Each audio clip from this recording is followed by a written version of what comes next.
તો સમજાય છે? તો આર્ટ્સ વિભાગ થઈ ગયો. હવે આગળ માહિતી વાંચી.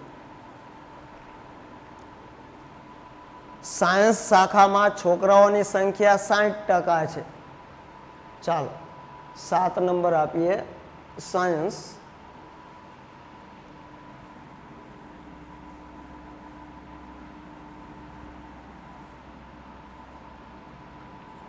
આ સાયન્સ શાખા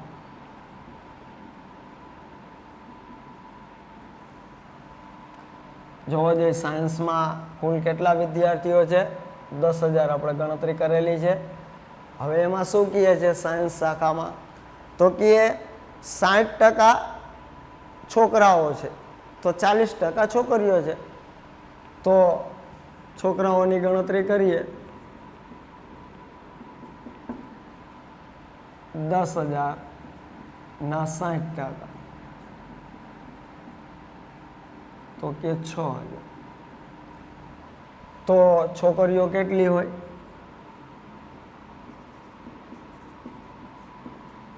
તો કુલ કેટલા છે સાયન્સ શાખામાં? 10,000. એમાંથી છોકરાઓ કેટલા આવ્યા? 6,000. તો કેટલી વધે? 4,000. તો મળી ગયા 6,000 અને 4,000. આ 6,000 છોકરાઓ અને 4,000 છોકરીઓ. ચાલો,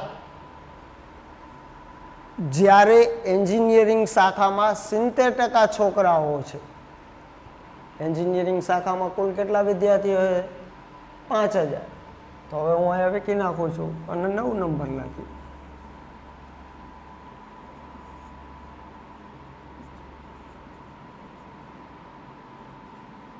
એન્જિનિયરિંગ શાખા. હવે એમાં છોકરાઓ શોધીએ. એન્જિનિયરિંગ શાખામાં કુલ કેટલા છે વિદ્યાર્થીઓ? 5,000. એના 70% છોકરાઓ છે.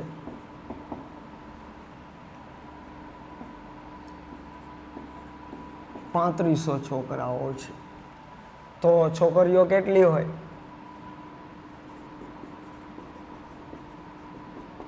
તો કુલ કેટલા છે એન્જિનિયરિંગ શાખામાં? 5,000 વિદ્યાર્થીઓ છે. એમાંથી છોકરા 3500 હોય તો બાકીની છોકરીઓ હોય કેટલી હોય?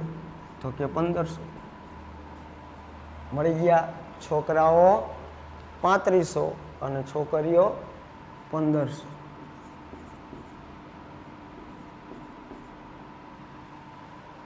ચાલો પછી આગળ વાંચીએ. મેડિકલ શાખામાં છોકરાઓ અને છોકરીઓની સંખ્યા સમાન છે. હાલો 10 નંબર. મેડિકલ શાખા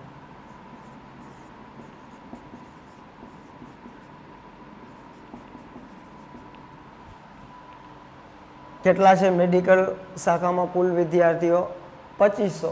હવે એમાં છોકરાઓ અને છોકરીઓનું પ્રમાણ સરખું છે. તો છોકરાઓ કેટલા હોય? 2,500 ના અડધા 1,250. અને છોકરીઓ કેટલી હોય? 2,500 ભાગ્યા 2 તો એ 1,250. 1,250 છોકરાઓ હોય ને 1,250 છોકરીઓ હોય તો થઈ ગયા ટોટલ 2,500. તો આ 1,250 આ 1,250. કેટલા છોકરાઓ હોય કેટલી છોકરીઓ હોય? 1,250. હવે કુલ છોકરા કેટલા થાય? 10,000, 5,000, 6,000, 3,500, 1,250. કરો જોઈએ સરવાળો કેલ્ક્યુલેટર દ્વારા. 25,750 થશે. એવી જ રીતે છોકરીઓનો સરવાળો કરો. 7500, 10,000, 4,000, 1,500, 1,250. ટોટલ કેટલો થાય છે? 24,250 થશે. આ કુલ સરવાળો એ ફરી 50,000 થશે. 25,750 અને 24,250 તો થઈ ગયા 50,000. તો આ કોષ્ટક રચના થઈ જો આ કુલ વિદ્યાર્થીઓ ઉપર.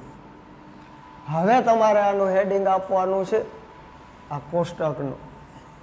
જો આ એના ગુણધર્મો થયા.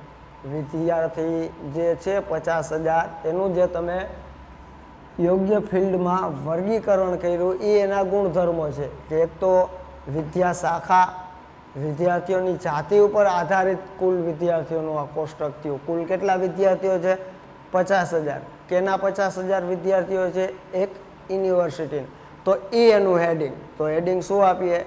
યુનિવર્સિટીના 50,000 વિદ્યાર્થીઓની વિદ્યા શાખા અનુસાર વિદ્યાર્થીઓની જાતિ દર્શાવતું પત્ર.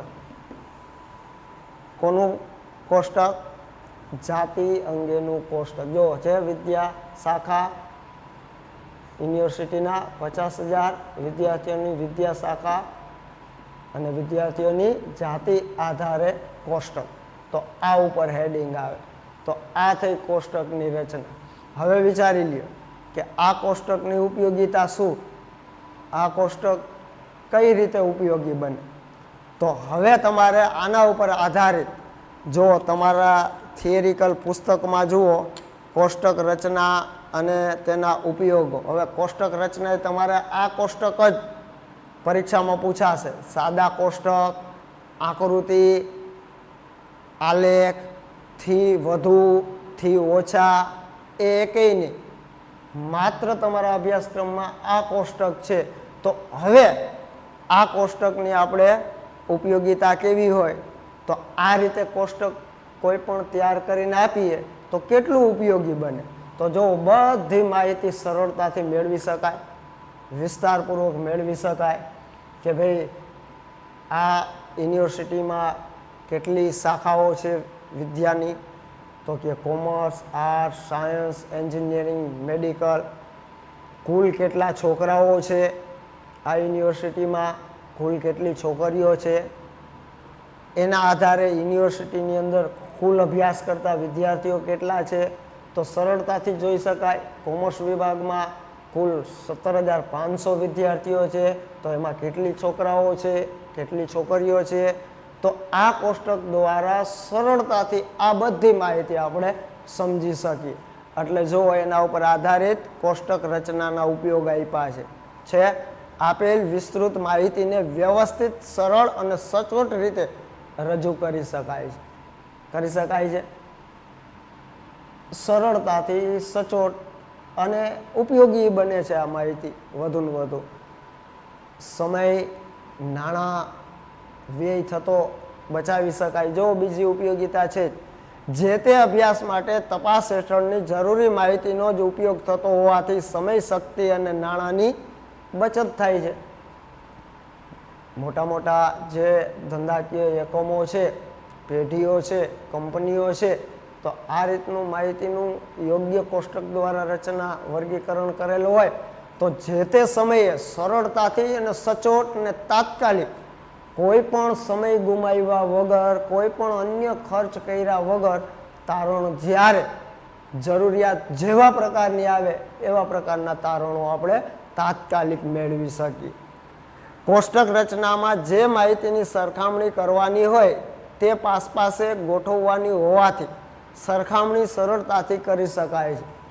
હવે જો ગમે તે સરખામણી, દાખલા તરીકે કોમર્સ વિભાગમાં છોકરીઓનું પ્રમાણ વધુ છે કે આર્ટ્સ વિભાગમાં વધુ છે તો તરત આપણે જોઈ શકીએ ભાઈ કોમર્સ વિભાગમાં છોકરીઓ 7500 છે અને આર્ટ્સ વિભાગમાં 10,000 છે તો એનો મતલબ કે આર્ટ્સ વિભાગમાં વધુ. આ રીતે કોઈ પણ સરખામણી ગમે ત્યારે કોમર્સની મેડિકલ સાથે, મેડિકલની સાયન્સ સાથે, તો વિદ્યાર્થીઓની કુલ સંખ્યાની છોકરીઓ સાથે, છોકરાઓ સાથે, તો આ પ્રમાણ તરત જ જાણી શકાય છે. કોષ્ટક રચનામાં હાર જુઓ છે. હાર કોષ્ટકની અંદર જે હાર છે અથવા તો સ્તંભ, એટલે હાર કયો કે સ્તંભ કયો, સ્તંભની માહિતીની કિંમતોનો સરવાળો કરવાનો હોવાથી માહિતીના વર્ગીકરણમાં શરત ચૂક થઈ હોય તો પણ તે ભૂલ સહેલાઈથી સુધારી શકાય છે. હવે કોષ્ટક રચના કરવાથી એક ફાયદો એ થાય છે, એક ઉપયોગી એ થાય છે કે કદાચ ને અહીંયા 20,000 માની લ્યો સરવાળો લખાઈ ગયો તોય ખ્યાલમાં આવી જાય કે છોકરાઓ 5,000 ને છોકરીઓ 10,000, તો 20,000 ખોટા છે. અહીંયા કુલ વિદ્યાર્થીઓ 15,000 થવા જોઈએ. તો આવી કોઈ શરત ચૂક ભૂલો થઈ ગઈ હોય તો એ પણ કોષ્ટક દ્વારા ધ્યાનમાં લઈ શકાય છે અને સુધારી શકાય છે. અને છેલ્લું, કોષ્ટક રચનાથી માહિતીનું વિશ્લેષણ કરવામાં સરળતા અને સુગમતા રહે છે. હવે જુઓ, આની ઉપરથી આનું વિશ્લેષણ કરવું હોય, તમે અર્થશાસ્ત્ર ભણો છો તો આવે ને વિશ્લેષણ, અર્થઘટન, તો આના ઉપરથી સરળતાથી જે રીતનું ઉપયોગી હોય એ રીતનું અર્થઘટન કરી શકાય. તો આ કોષ્ટકની ઉપયોગિતા છે. જે લખવાનો છે થિયરિકલ પ્રશ્ન, અને આ ઉદાહરણો ફરીથી તમારે ગણવાનું છે. હવે કોષ્ટક ગમે તે માહિતી ઉપરથી તૈયાર કરો તો કોલમ વાઇઝ કુલ અને રો વાઇઝ કુલ જે આ ખૂણો મળે છે એ બે બાજુનો સરવાળો સરખો થવો જોઈએ, તો તમારી કોષ્ટક રચના છે એ સાચી છે. સમજાય છે? આ રો છે, આ કોલમ છે, તો કોલમનો કુલ સરવાળો એ જ આ રોનો સરવાળો થવો જોઈએ. તો હવે કોષ્ટકની રચના આપણે કરી તો ખાસ જો આ કોષ્ટક એના ગુણધર્મ ઉપર આધારિત જ આપણે રચના કરી છે. તો હવે આપણને એ થિયરિકલ પ્રશ્ન સમજાશે કે કોષ્ટક રચનાના માર્ગદર્શક સિદ્ધાંતો, મતલબ કે કોઈ પણ કોષ્ટકની રચના કરવી હોય તો કઈ બાબતોનો ખ્યાલ રાખવો જોઈએ. જો એ આપ્યું છે, કોષ્ટકને યોગ્ય શીર્ષક હોવું જોઈએ. જેમ કે આપણે કીધું, યુનિવર્સિટીના 50,000 વિદ્યાર્થીઓની વિદ્યા શાખા અને વિદ્યાર્થીઓની જાતિના આધારે કોષ્ટક છે, તો એ હેડિંગ. પછી 2 નંબર, કોષ્ટકમાં આવતી હાર અને સ્તંભના શીર્ષક સ્પષ્ટ અને સરળ હોવા જોઈએ. જો આ વિદ્યા શાખા, પણ અહીંયા વિદ્યાર્થીઓની જાતિ, તો છોકરાઓ હોય છે અને છોકરીઓ હોય છે, તો એ સ્પષ્ટપણે સ્તંભ હોવા જોઈએ, એટલે કે કોલમ હોવી જોઈએ. 3 નંબર, જો આંકડા મોટા હોય તો તેને 100, 1000, લાખ કે કરોડમાં દર્શાવવા જોઈએ. હવે આ તો નાના એવા આંકડા છે. કોઈ પણ કોષ્ટક રચનામાં ઉત્પાદન છે, વેચાણ છે, નફો છે, તો પેઢીના આંકડા કે કંપનીના આંકડા વધુ ને વધુ મોટા હોઈ શકે. તો 10 લાખ હોય, 20 લાખ હોય, 30 લાખ હોય, તો આ રીતે શોર્ટ આપણે 1 લાખ, 10 લાખ, તો આવા આંકડા સાથે શબ્દનો ઉપયોગ કરવો જોઈએ, જેથી કરીને કોષ્ટક સમજવામાં વધુ ને વધુ સરળ બને. તો આ બધાય કોષ્ટકના ઉપયોગ આધારિત માર્ગદર્શક નિયમો છે. એ પ્રશ્ન તમારે લખવાનો છે અને આ દાખલો ફરીથી ગણવાનો રહેશે. તો બાકીનું નેક્સ્ટ લેક્ચરમાં આપણે ચર્ચા કરીશું. ત્યાં સુધી રજા આપશે.